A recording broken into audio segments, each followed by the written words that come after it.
Hello, everyone. Thank you for joining. It's fun to see all the faces and names popping up.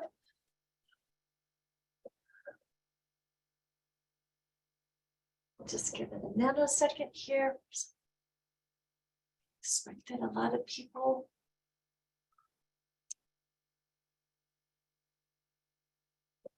Well, I think I'll just start. We'll have a slow roll in here so more people can join us. I want to thank everybody who is here with us.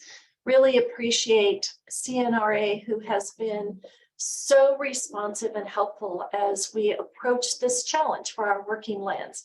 And Madeline Drake is here today, who is the Assistant Secretary for Biodiversity and Habitat. And then we also have Jason John, who is the Science and Policy Lead on Biodiversity and Habitat. And they're here to help listen. And we don't want to put you guys on the spot with any of our questions. As we all know, this is going to be a working group. So the questions are key, and we're going to keep track of as many questions. And I know Madeline and Jason are listening to help us out as well. We do have with us right now from GreenInfo, that's Amanda and her amazing team of Maria and Daria.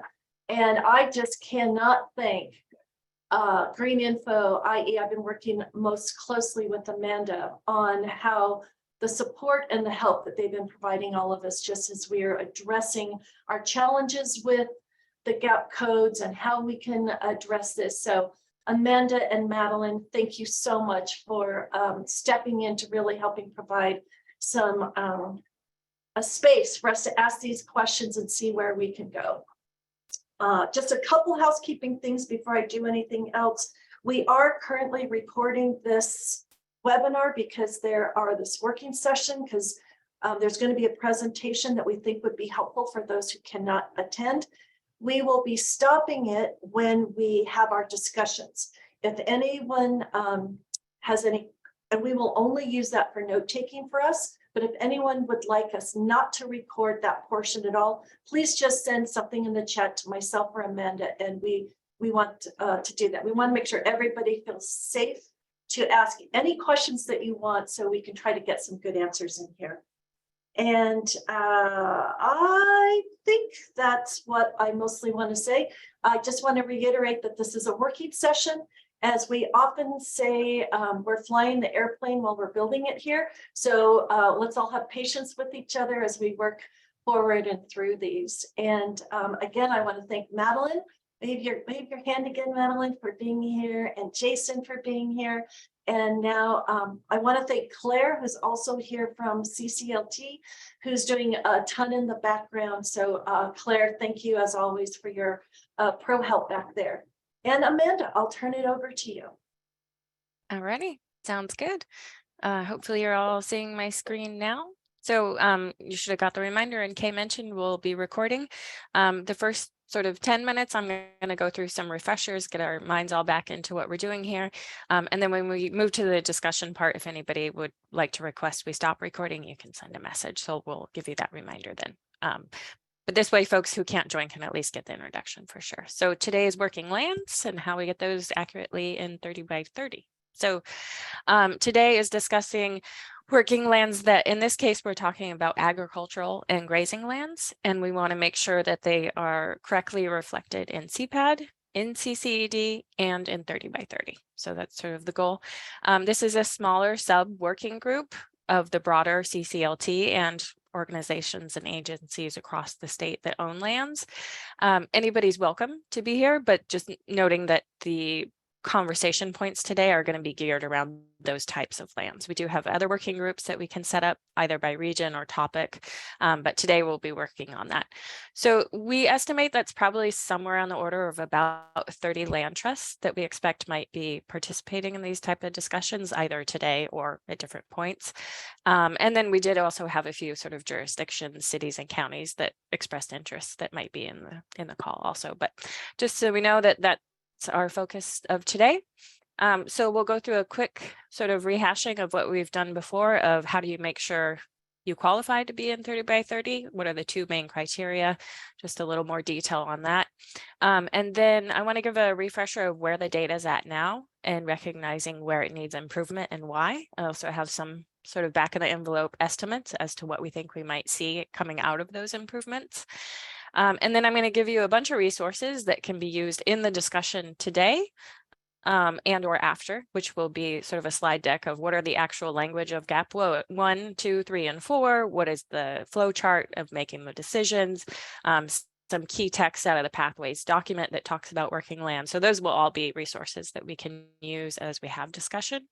And then from there, we'll jump into some examples. We have 2 set up that folks were okay sharing that we can walk through and sort of see where we get stuck, if we can make assignments, if people feel consistent about those solutions. So just starting that dialogue. So we'll be taking notes and doing some interactive work on that part that Maria will be helping me out with.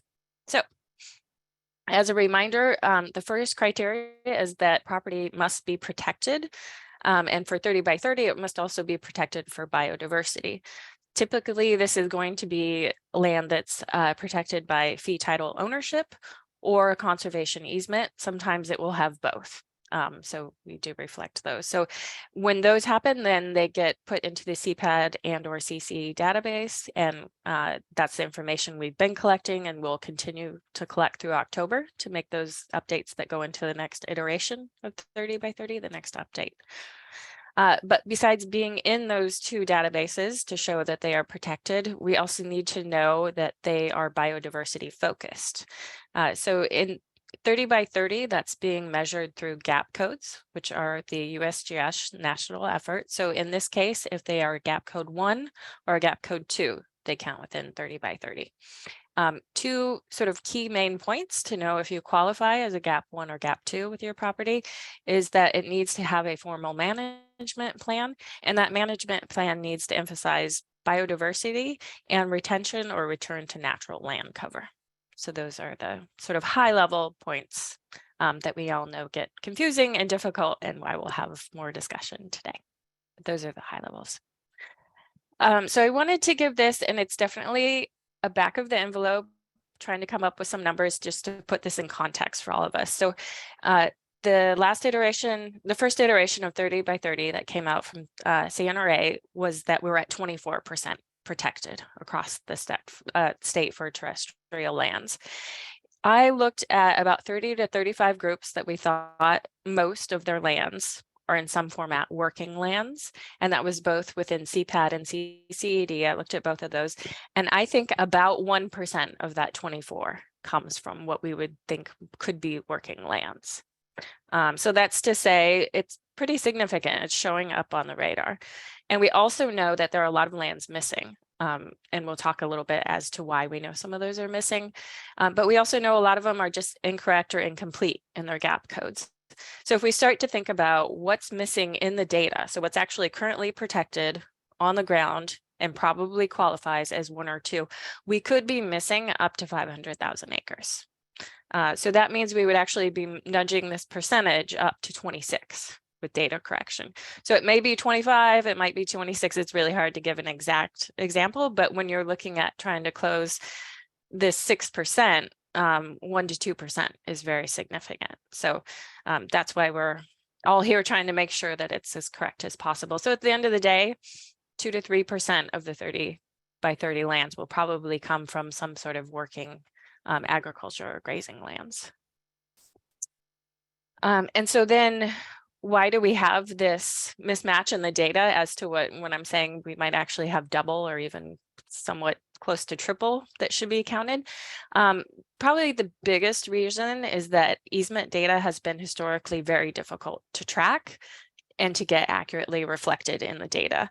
Only really in the past 5 to 8 years have agencies been sharing as much and tracking where those easements are in ways that we can find out about them as a data collector. We also know there have been some that just haven't been shared with those efforts to get lands in CCED. So we do know there are large properties that are protected in easement and just aren't in CCED. So that accounts for a lot of lands that we think might qualify, in particular grazing, when those are really large properties. And then the second part is that when we've done the gap assignment the first time through, it was really a focus on national lands. So we were able to take information from PAD US about federal lands, typically Forest Service, BLM, and that's where we were really getting the bulk of assignments for gap codes 1 and 2, using designations and other things that are tracked. We knew this was not going to get a lot of the local information, but it was the first tier.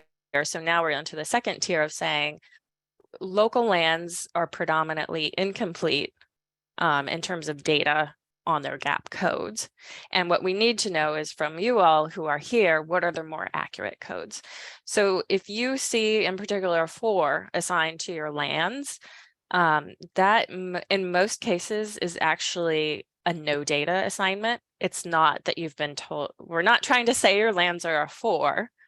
It's really that unfortunately the gap code system works that 4 and no data were lumped and we weren't able to pull those out from each other. So it's unfortunate, but just to be clear, if it is a 4, it's not because someone has meaningfully said your lands are a 4. It's that we need your information to make it better. And that being said, that we are asking you to submit that information, and the information you give us will go into the next update of the 30 by 30 lands. So those are some high level points of where we're at.